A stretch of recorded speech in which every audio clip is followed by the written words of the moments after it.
and the starlings fly in this wonderful formation, thank you. Formation. But you notice what's true about this wonderful formation is there are a couple starlings out here that haven't joined in, and there are more down here. These all, how do they know how to move? They all move in concert with each other. And it's beautiful. Go on YouTube and look for murmurations, and you can see them. Sometimes they darken the sky. There's so many of them. And they're all moving. And they realize that the only way that they could move instantaneously like that is that they're reading energy. They're following energy. They're not following any other sense except the energetic link with the whole. And Philip Shepherd has this marvelous book called Radical Wholeness. It really is an extension of what John Barnes teaches. And it's how do we, he's an actor, and I'll let you read his life story. He went on a kind of a vision quest when he was a senior in high school in Canada, and he thought my culture, he was born believing my culture is forming me into something that I don't belong here. I don't believe all this stuff they're telling me. It doesn't feel right. I gotta go find some place where I feel like I'm at home with myself. So he bought a bike and he went to Europe and biked over to India. And he never knew where he was going to stay. You know, he just trusted, and people took care of him all along the way. But part of what he says in here, he's also on YouTube, a wonderful a video, hour-long video of him, Philip Shepherd, and he talks about this book, the Radical Wholeness reveals that our culture is whole blind, and documents the devastation inflicted by that disability on our personal lives and the planet. But this book is also a practical guide for initiating a personal revolution. By finding your way out of the head and returning with the body's intelligence, you can ground yourself in wholeness of being that feels and supports the harmonies, not just of life, but our whole wakeful world. And that's, this is a blueprint of how to do that. But one of the things that Philip Shepherd said that reminded me of John,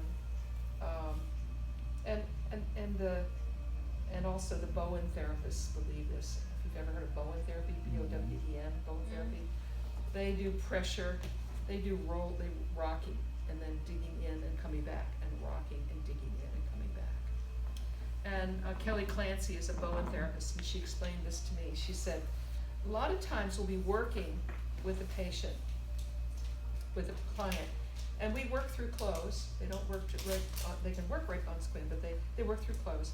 And that what they're thinking about is how their fingers of rocking and coming back, let's say it's a leg, rocking and coming back, rocking and coming back. What they're doing, she says, is reorganize the whole web. So they might do 3 repetitions, and then they take their hands off, and they wait. And she says, what we're waiting for is the web to reorganize itself around what we just did. And she says that's what we believe. And sometimes we'll even leave the room. You know, body talk people do their work and then leave the room. Because they believe that you have to, the whole web now has to communicate with each other about the change that just took place. Because the whole web is changed by what we did. But our whole web is changed just by sitting next to each other energetically in the same room. Well, what Phil Shepherd said at one point, he said, when a starling comes into the group, the whole group is changed by that new entrance and has to reorganize itself around that new entrance. Likewise, when one leaves, they have to reorganize themselves around that. When we put our hands on and our hearts in to what we're doing, we're reorganizing the whole web. And some people are so sensitive. Some of my patients have said, I just kept feeling the changes for 24, 48 hours after. You and I are sharing a patient right now that has multiple kinds of changes occurring in their body, minds, based on what we've done. And so some people will say, well, should I come back tomorrow or should I come back on Thursday? And there are some people that I say, no, let's let the web reorganize itself. And I might give them some pelvic tilts to do and bridging, or some open book. I like this one a lot for the scapula, the neck, and the thoracic vertebra, you know, side lying and opening and closing to get cervical rotation and upper trunk rotation, scapular motion, and then elongation of the fascia in the arm and hand. So that's a thing to think about, isn't it?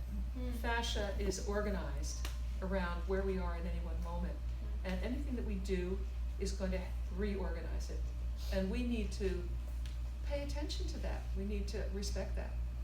And we need to let them have that time to reorganize. But what about immersions? We're working with you 4 hours, and then you go home, we come back 4 hours and home. Well, there's value in that too. But what we do is send you home with a journal and ask you not to go back to your home. Go to someplace else. Write in your journals. Be in a new environment. Be curious. Be open. You don't want to get back into your old habits. So we take advantage. Some people will do that, some people won't, and they don't benefit as much, we don't think. So the whole, and I recommend that you read this little bits at a time. It's a lot to take in, but it's so resonant with what we're doing. So fascia as a murmuration, the fascial web as a murmuration. And then the other point that I wanted to make today is reading the fascia.